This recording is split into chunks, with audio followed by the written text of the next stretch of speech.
So for this week's update on the Cummins swap Lincoln, as you can see, the hood's off again. To stab the transmission in, we had to pull the motor out, attach the engine transmission together while it was outside the car, and stab it in as a singular unit.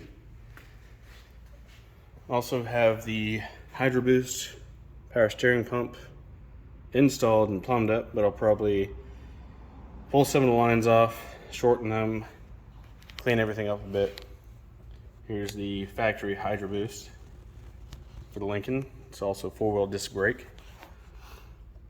Anyone else considering a swap? The 6.7 Cummins starter actually fits, and it's a whole lot narrower, if I can get my hand in there, than the factory 5.9 starter, which would not fit in there at all. As far as the transmission, the shifter came out exactly where I thought it would, with the exception of how high it sits. It is almost in the dash.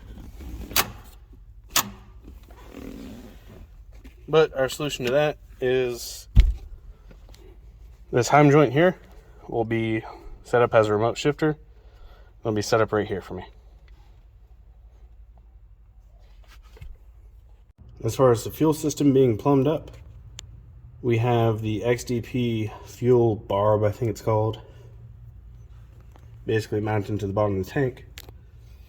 Run your fuel lines and your return.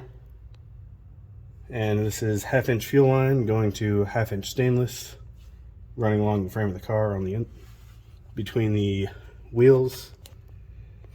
So the entire wheelbase is hardline, and then where it goes from the hard line to the tank is soft line, and where it goes from the hard line to the motor is also soft line. I'm probably still going to be running the 370 gears that are spooled that I put together for this car, I want to say 3 years ago now. I still have the original 247 gears, so we'll see how it runs with that. And if I think the RPMs are a little on the high side, then I'll switch it over to the 247 gears.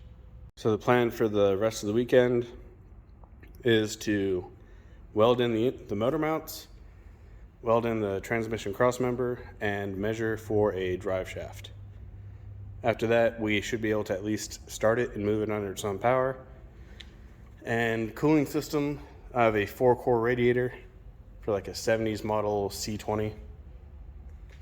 So plenty of cooling.